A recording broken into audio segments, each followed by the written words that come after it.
Bismillah ar-Rahman ar-Rahim. Our lecture today is acute post-streptococcal glomerulonephritis. This disease is a classic example of the acute nephritic syndrome, characterized by the sudden onset of gross hematuria, edema, hypertension, and renal insufficiency. It is one of the most common glomerular causes of gross hematuria in children and is a major cause of morbidity following group A beta hemolytic streptococcal infection. Etiology and epidemiology. It follows infection of the throat or skin by certain nephrogenic strains of group A beta hemolytic streptococci. 97% of cases occur in less developed countries, and the overall incidence has decreased in industrialized nations, presumably due to improved hygienic conditions. It follows streptococcal pharyngitis during cold weather and follows skin infection, pyoderma, during warm weather. Although epidemics of nephritis have been described in association with throat serotype 12 and skin serotype 49 infections, this disease is most commonly sporadic. Pathology. The kidneys appear symmetrically enlarged. Glomeruli appears enlarged and relatively bloodless and show diffuse mesangial cell proliferation with an increase in mesangial matrix. Polymorph nuclear leukocytes infiltration is common in glomeruli during the early stage of the disease. Immunofluorescence microscopy reveals lumpy, bumpy deposit of immunoglobulins and complements on the glomerular basement membrane and in the mesangium. On electron microscopy, electron-dense deposit, that is, humps, are observed on the epithelial side of the glomerular basement membrane. Pathogenesis. Morphologic studies and the depression in the serum complement C3 level provide strong evidence that acute post-streptococcal glomerulonephritis is mediated by immune complexes. Precise mechanism by which nephrogenic streptococci induce immunologic injury continue to be elucidated. Group A beta hemolytic streptococci possess M proteins, and nephrogenic strains are related to the M protein serotype. Clinical presentation. It is most common in children aged 5 to 12 years and uncommon below the age of 3 years. Symptoms usually develop 1 to 2 weeks after an antecedent streptococcal pharyngitis or 3 to 6 weeks after streptococcal pyoderma. The history of a specific infection may be absent, that is, mild symptoms or no seek for treatment. The severity of renal involvement varies from asymptomatic microscopic hematuria with normal renal function to gross hematuria with acute renal failure. Depending on the severity of renal involvement, patient may develop various degrees of edema, hypertension, and oliguria. Patient may develop encephalopathy, that is blurred vision, severe headache, altered mental status, and seizure, and or heart failure presenting as respiratory distress, orthopnea, cough,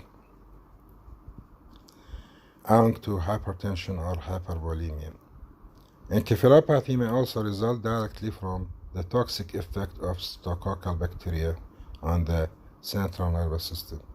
Peripheral edema typically results from a salt and water retention and is common, and nephrotic syndrome may develop in less than 5% of cases. Non-specific symptoms as malaise, lethargy, abdominal or flank pain, and fever are common. The acute phase generally resolves with 6 to 8 weeks. Although urinary protein excretion and hypertension usually normalize by 4 to 6 weeks after the onset. Persistent microscopic hematuria may persist for 1 to 2 years after the initial presentation. Diagnosis. General urine examination reveal RBC cast, proteinuria, and polymorphonuclear leukocytes. There may be mild normochromic anemia due to hemodilution and low-grade hemolysis. The serum C3 level is significantly reduced in more than 90% in acute phase and return to normal level after 6 to 8 weeks after the onset. C4 is most often normal or mildly depressed. The diagnosis is confirmed by the clear evidence of prior streptococcal infection. By 1. Positive throat culture may support diagnosis or present carrier state. 2.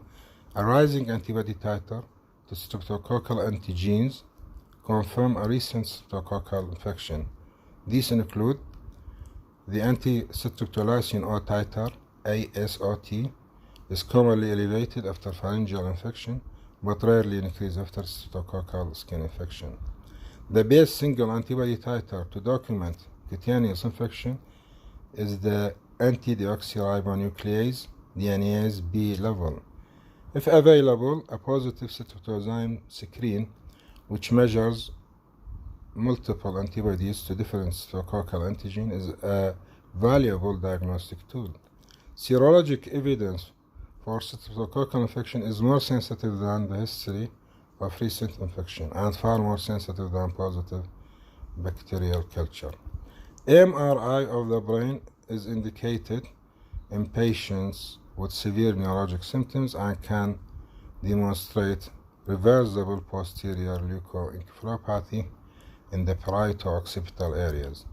Chest X-ray is indicated in heart failure, respiratory distress, heart gallop, decreased breath sounds, rales, and hypoxemia.